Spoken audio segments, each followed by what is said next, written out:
Halo, Assalamualaikum warahmatullahi wabarakatuh. Anak-anak, gimana kabarnya hari ini? Hari ini bertemu lagi dengan Ibu ya.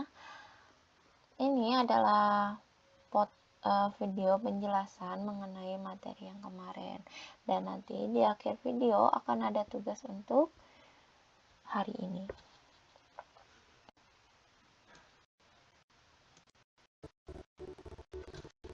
Nah, yang minggu kemarin tentang objek IPA dan pengamatannya. Objek IPA dan pengamatannya kemarin udah pada dengerin belum penjelasan Ibu? Jangan lupa ya, harus didengarkan penjelasan Ibu yang kali ini ya. Soalnya Ibu lihat nilai-nilai kuis kalian memang ada yang bagus, tapi juga ada yang kurang memuaskan. Ibu harap sekarang kalian bisa menyimak dan juga boleh kalian apabila ingin mengisi ulang kembali. Oke. Nah, jangan lupa sarapan dulu. Pakai pakaian yang bersih, cuci muka, mandi ya, biar segar. Nah, kalian tahu nggak apa itu IPA? Apa sih IPA tuh gitu? Apa sih ilmu pengetahuan alam tuh gitu? Kalian kan dari SD belajar kan ya apa itu IPA? Nah, IPA sendiri adalah ilmu pengetahuan alam di mana kita belajar mengenai alam sekitar kita, baik itu benda mati, benda hidup, ataupun dalam diri kita sendiri kan ada IPA-nya ya. Kita mempelajari diri kita sendiri, terus lingkungan sekitar kita. Terus apa aja sih proses penyelidikan di IPA? Nah, proses penyelidikan di IPA itu ada 3 macam. Yang pertama yaitu pengamatan. Yang kedua, membuat inferensi. Yang ketiga yaitu mengkomunikasikan. Yang pertama pengamatan.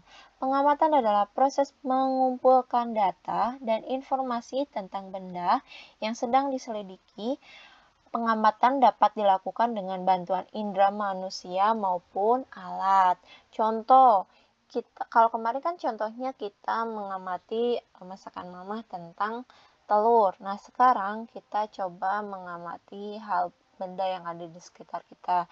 Nih, kebetulan di dekat Ibu ada buku. Nah, kita lihat nih dengan indera mata kita, dengan indera penglihatan kita, buku itu bentuknya seperti apa? Persegi panjang. Warnanya warna apa nih? Warna buku IPA kita itu warna biru. Nah, terus kita juga bisa tuh berapa ukurannya, terus menggunakan apa diukurnya. Nah, bisa seperti itu ya dengan alat. Terus setelah itu membuat inferensi. Membuat inferensi artinya adalah merumuskan penjelasan berdasarkan data dan informasi yang telah dikumpulkan pada saat pengamatan. Jadi, nah kan tadi kita udah dapet tuh datanya dari pengamatan kita bahwa si buku itu berbentuknya persegi panjang dan warnanya biru. Nah, itu dibuatlah inferensinya dengan pengamatan kita yang tadi. Kita inferensi itu bentuknya kayak gimana? Kayak laporan-laporan. Nah, kayak gitu. Bisa berbentuk tabel, diagram, atau gambar. Itu terserah kita. Yang ketiga yaitu mengkomunikasikan. Setelah semua penjelasan dirumuskan dengan baik, langkah berikutnya mengkomunikasikan hasil penyelidikan baik dalam bentuk tulisan maupun lisan. Nah, tadi kan kita udah berbentuk inferensinya misalkan tabel. Nah, itu kita suguhkan dengan ditulis di karton, ditulis di buku, ditulis di misalkan mau diketik atau kalian mau mengkomunikasikan atau menjelaskan secara presentasi. Nah, itu bisa ya.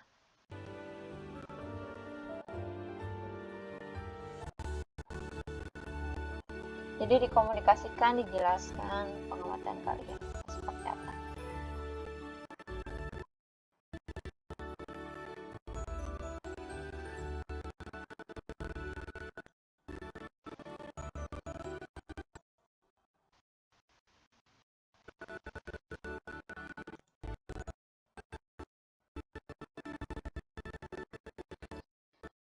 Nah, selanjutnya ada objek IPA. Objek yang dipelajari dalam IPA meliputi semua benda yang ada di alam, mulai dari benda yang paling kecil, partikel atom, makhluk hidup, hingga benda yang sangat besar seperti laut, bumi, matahari, dan sebagainya. Nah, IPA sendiri itu terbagi menjadi beberapa bagian, yaitu fisika, kimia, biologi, dan ilmu bumi dan antariksa. Fisika sendiri mempelajari mengenai energi, gaya, gerak, cahaya, dan gejala alam yang bersifat fisik lainnya. Sedangkan kimia mempelajari materi, penyusun, dan perubahan zat. Nah, biasanya itu di laboratorium ya. Terus, ataupun di usaha-usaha yang memang membutuhkan kimia gitu. Nah, untuk yang ketiga yaitu biologi. Biologi mempelajari sistem kehidupan mulai dari yang berukuran renik hingga lingkungan yang luas. Lingkungan itu yang kecil ya. Nah, terus ilmu bumi dan area antariksa mempelajari asal mula bumi beserta perkembangan dan keadaannya saat ini, bintang, planet, dan benda lainnya. Nah, kalian kalau misalkan mau jadi astronot harus menguasai nih ilmu bumi dan antariksanya ya, karena itu adalah dasarnya. Jadi harus terus mengikuti ya.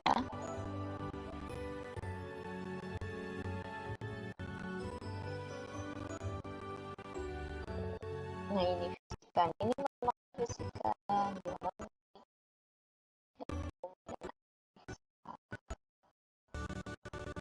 Nah, kita yang untuk bab sekarang kita akan menjelaskan mengenai pengukuran. Pengukuran dapat diartikan sebagai kegiatan mengukur suatu besaran dari objek atau benda. Pengertian pengukuran tersebut menunjukkan bahwa dalam kegiatan mengukur dibutuhkan alat ukur yang sesuai dengan besarannya. Jadi kita nggak asal ngukur, nggak asal dengan alat ukur. Misalkan mau ngukur panjang tapi dengan timbangan kan nggak bisa. Mengukur waktu tapi dengan panjang meja misalkan kan nggak bisa. Nah, terus sedangkan mengukur adalah mengembandingkan nilai besaran yang diukur dengan alat ukur yang sesuai. Misalnya mengukur lebar meja dengan misar, mengukur kecepatan lari dengan stopwatch lainnya. Tuh. Kalian sering kan mengukur berat badan, diukur tinggi badan, diukur. Nah, di sini ada besaran dan satuan. Besaran merupakan segala sesuatu yang dapat diukur dan dinyatakan dengan nilai dan satuan. Satuan adalah pembanding dalam sebuah pengukuran. Misalkan besarannya itu kita mengukur lebar. Nah, satuannya kan itu biasanya lebar itu cm kalau nggak milimeter kan, kalau nggak meter gitu. Nah, satuan itu dibagi menjadi dua, ada satuan baku dan satuan tidak baku. Satuan baku adalah satuan yang telah disepakati pemakaiannya secara internasional atau disebut juga sistem internasional. Syarat satuan baku adalah berlaku internasional, mudah ditiru, dan tidak berubah. Satuan dalam sistem internasional dibagi menjadi dua sistem, yaitu sistem MKS atau meter kilogram second dan sistem CGS atau sentimeter gram second. Jadi kalau misalkan kalian pakai meter itu pasangannya second, kilogram. Kalau misalkan sentimeter pasangannya gram, second gitu.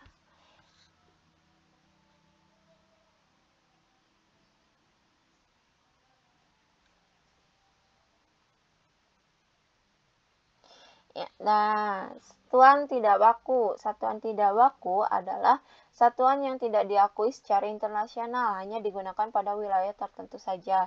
Sebelum ditemukannya alat ukur, maka penduduk pada zaman dahulu menggunakan satuan tidak baku untuk pedoman pengukuran. Contoh satuan tidak baku antara lain hasta, depa, kaki, lengan, dan tumbak.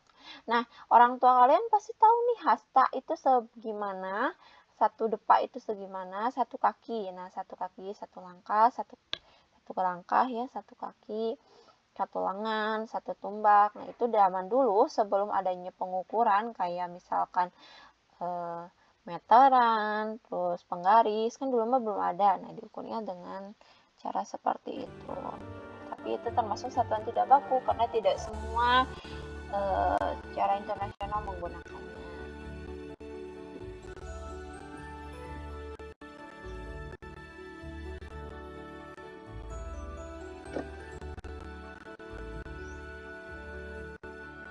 Nah, ini adalah tabel besaran pokok ya. Besaran pokok merupakan besaran yang sebelumnya telah didefinisikan kayak tadi ya, sudah secara internasional. Nah, di sini ada panjang, satuannya meter, lambangnya M kecil ya, jangan lupa. Massa, satuannya kilogram, lambang satuannya kg. Waktu, satuannya second, lambang satuannya S kecil. Suhu, satuannya Kelvin, lambang satuannya K besar. Kuat arus, satuannya ampere, lambang satuannya A besar. Intensitas cahaya, satuannya candle, lambang satuannya CD. Besaran jumlah zat, satuannya mol, lambang satuannya mol. Jadi jangan lupa ya, ini lambangnya itu harus sesuai. Nggak bisa nih meter jadinya M besar, itu nggak boleh. Jadi emang sudah disesuaikan. Jadi harus betul. Ya, besar kecilnya.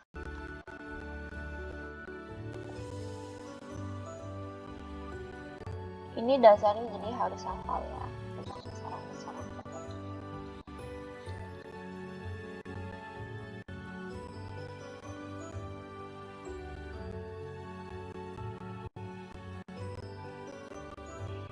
Nah, kalian pernah nggak lihat alat ukur? Apa kalian tahu nggak alat ukurnya apa aja? Di rumah kalian pasti ada alat ukur, coba tanyain.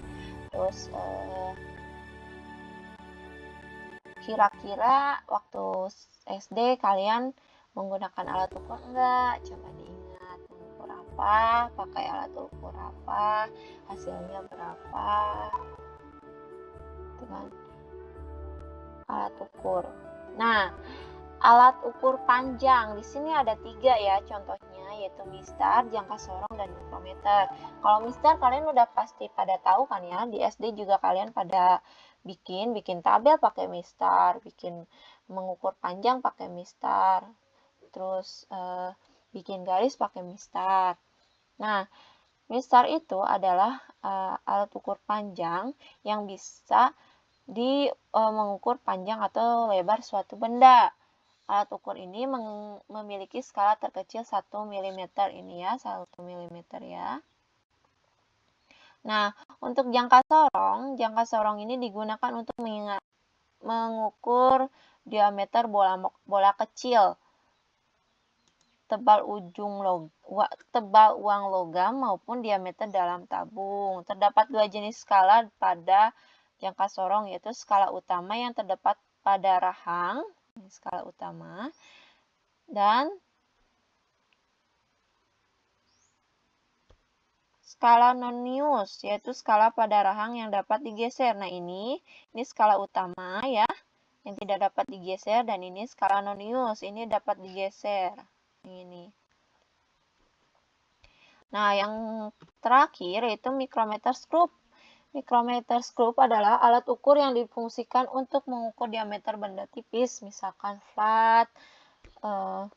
Nah, skala utama micrometer screw mempunyai skala dalam milimeter, sehingga skala noniusnya terbagi dalam 50 bagian. Jadi ini juga ada noniusnya ya, yang dapat digerakkan. Yang ini dapat digerakkan, ini juga dapat digerakkan nih. Yang ini ya.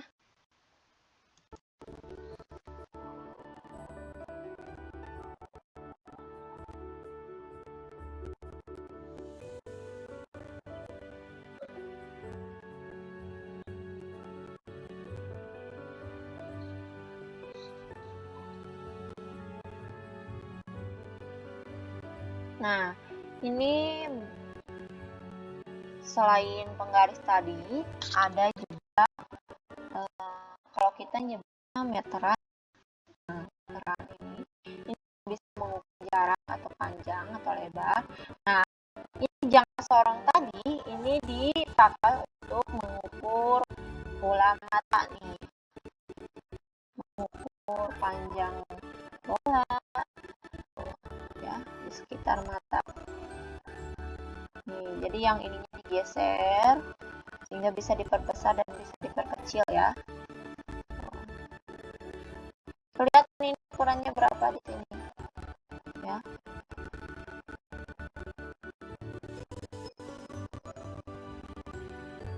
Nah, ini mikrometer stroke nih. Mengukur kalau kita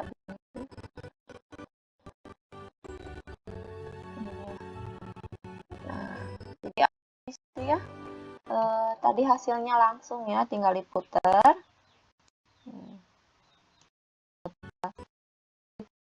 Ditekan sesuai ukurannya.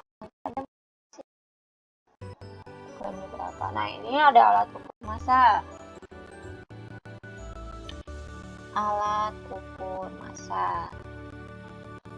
Kalian pasti sudah menggunakan dari bayi juga untuk alat ukur massa ya. Nah, ini ada salah satu contohnya itu neraca Ohaus 3 lengan. Sesuai dengan namanya, neraca ini ada 3 bagian ya di sininya tuh. 1, 2, 3. Di sini mengukur massanya. Ada 3 nih. 1, 2, 3. Makanya di neraca Ohaus.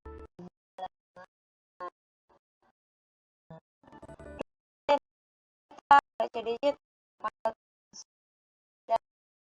itu sekarang digital itu udah merambah ke timbangan ya, timbangan badan itu pakai neraca digital sekarang. Nah, untuk neraca analitis 2 lengan ini biasanya digunakan untuk mengukur penelitian. Ini tadi ya dimasukkan ke dalam ini terus baru diukur. Nah, ini neraca pasar masih apa namanya? Masih autentik ya, masih zaman dulu gitu, masih mekanik nih. Nah, ini biasanya ada pemberian ada 1 kilo, setengah kilo, 1 kilo, 2 ons, setengah ons. Di sini pemberatnya.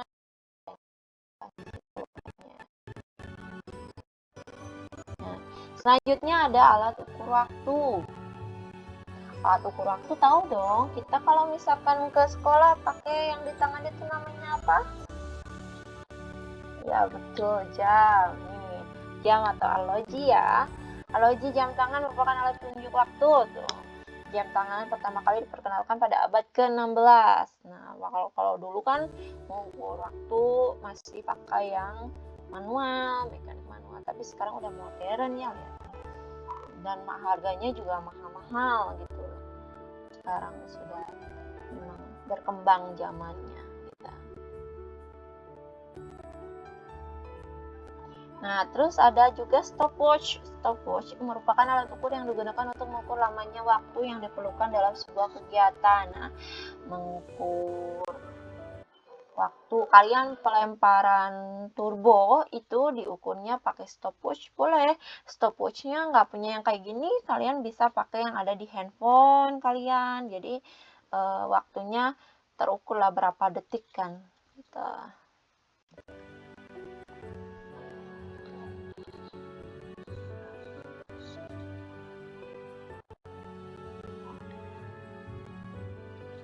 Jadi itu sudah ada detiknya ya.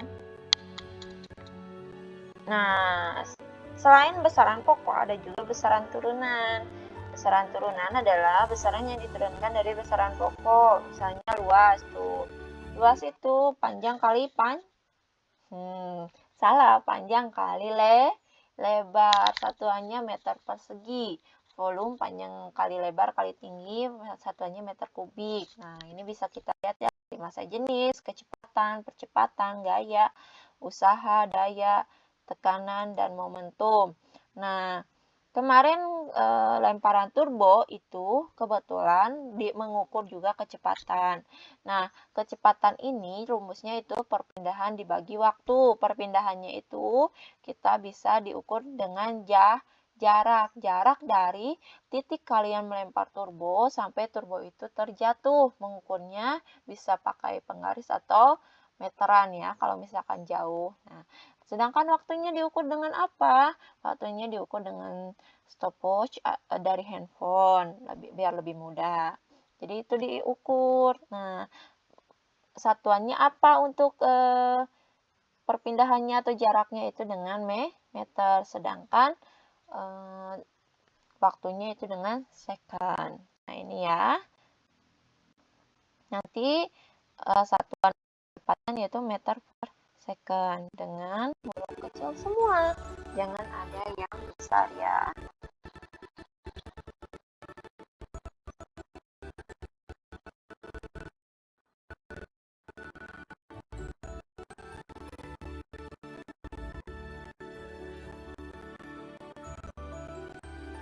Nah, ini juga ada turunan-turunan dari satuannya kilometer ke hektameter, dekameter, meter, desimeter, sentimeter, milimeter. Ini kalian harus sudah hafal. Kalau misalkan turun tangga itu berarti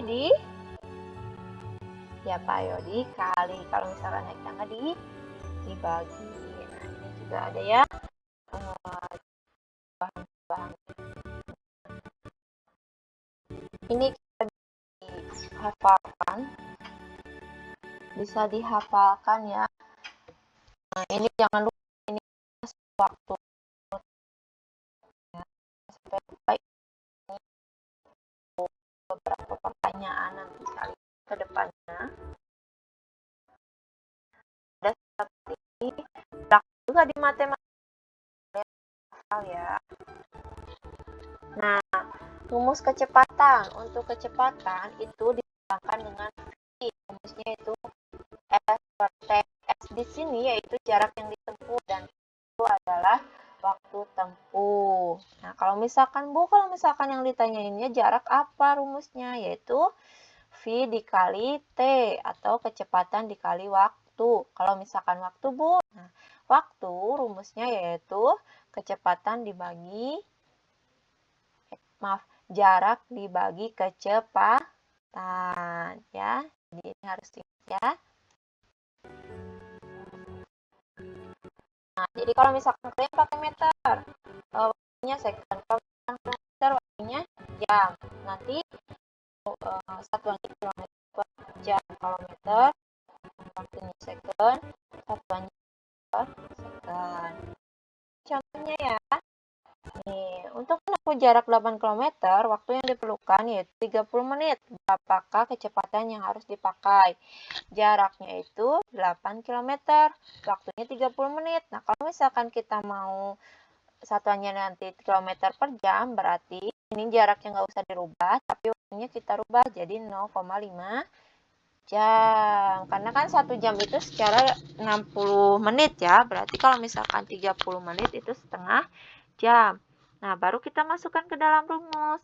Rumus untuk mencari kecepatan tadi apa? V sama dengan S per T.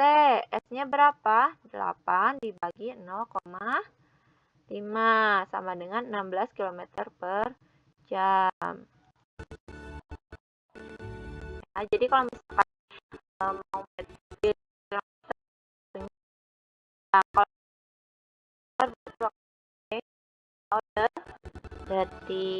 gitu ya.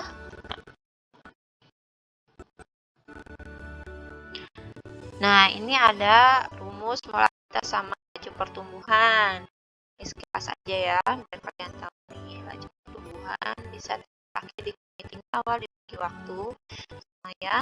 Jadi tinggi akhirnya berapa, tinggi awalnya berapa di waktu, nanti kalian pertumbuhannya berapa, polaritas ya. Nah, sekian dari Ibu. Terima kasih ya. Maaf baru bisa menjelaskan. Kemarin belum Ibu update, jadi kalian nggak bisa ngedownload ya kalau kalian di aplikasi yang lain atau di website yang lain. Jadi Ibu inisiatif buat mengupload di YouTube, biar kalian bisa juga di-download, biar kalian tahu. Kalau misalkan di WA kan takutnya ada beberapa yang nggak bisa gitu. Nah, untuk tugas hari ini kalian amati sekitar kalian, terus tuliskan apa saja, misalkan buku, apakah itu termasuk benda mati atau benda hidup, itu harus dituliskan ya. Terus kalian amati itu termasuk ke benda apa. Kalau misalkan makhluk hidup, warnanya, terus bergeraknya seperti apa, itu bisa ya, gimana kalian. Kalau di buku itu sekitaran halaman, Ibu cari dulu ya.